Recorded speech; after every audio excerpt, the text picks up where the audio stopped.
Hey guys, and welcome to a guitar lesson with me, Rex Pearson from rexpearson.com. Hope you've had an awesome week. I certainly have.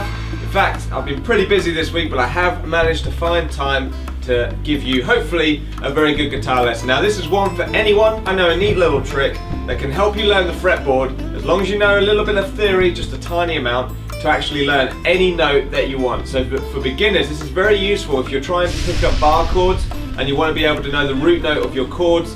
It's very, very good to be able to know at least all of the notes on the E and A strings. So I hope you guys enjoy it. Let's get cracking, guys. Now, the first thing you need to know doesn't actually involve the guitar at all. The thing you need to know is the musical alphabet. Now, the musical alphabet is the notes that we tune the guitars to and the notes of music. And they run from A to G. So if I start on A and I go up, I'm going to be going up the musical alphabet. Now, there's a thing called sharps and flats. In between each note there is a sharp or a flat. So between A and B, you can see that there will be something in the middle. Now, that we generally call a sharp if we're going upwards. So if I go from A and I go up one fret, talking about an A sharp. If I start on a B and I go down one fret, we call it a B flat.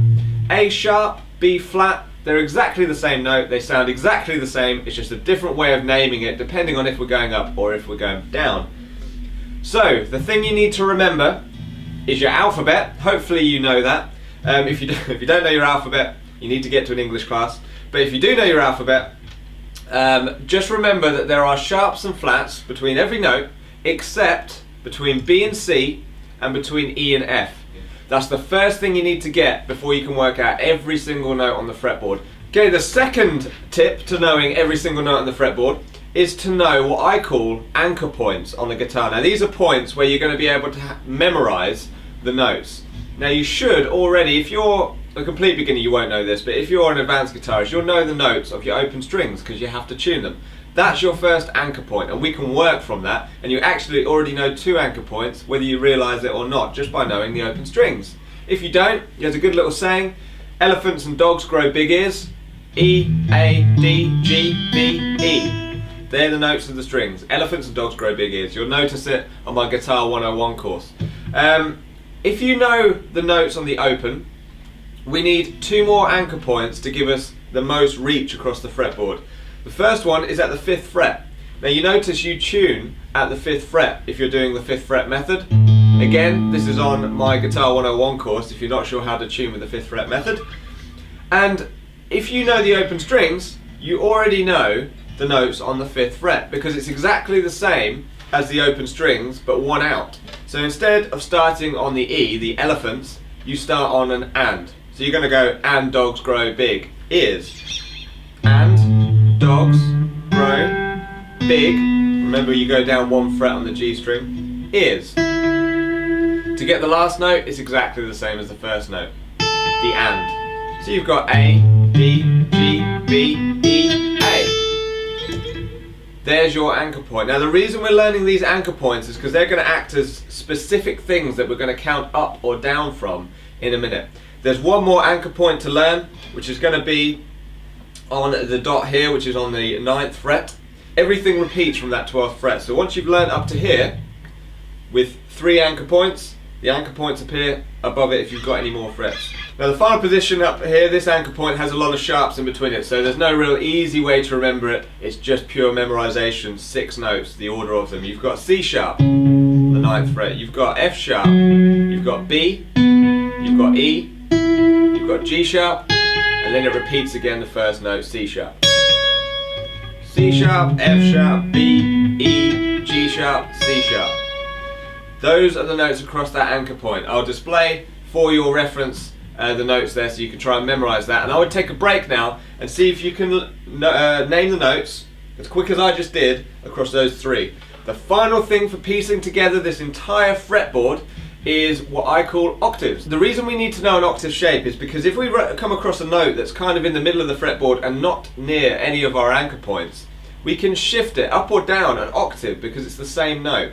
And an octave shape is the thing that you need to learn. Now, if we start on the 5th fret, which is an A, part of our anchor point, let's do an octave above that. Now an octave shape, you go along 2 strings, so from this E string here we're going to go to the D string and we're going to go up 2 frets and you get a shape that looks like this.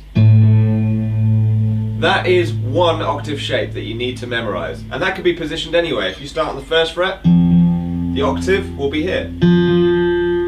It's 2 strings down, 2 frets up. Remember that one. Whenever you're on or going across the B string, so whenever you're this B string here, if you have a note, let's say at the 5th fret on the D, and you want to find the octave shape, it's not the same. It's 1 fret different. It's a little bit more of a stretch. So the octave shapes, when working from a D string or a G string here, will look like that. Whenever you're on or going across the B string, the octave shape slightly changes. So we've got 2 octave positions. That one looks like that, and you've got one that looks like that if you're going on or across the B. And that's a way for us to jump up and down the fretboard to find octaves, basically the exact same note. So if we know that this note's an A, this note is an A. And if I wanted to go an octave up from here, well, it's going to be on the B string, so I need to shift up 1 fret, and there's another A here. So I could go from here, or from here, and they will all be A's.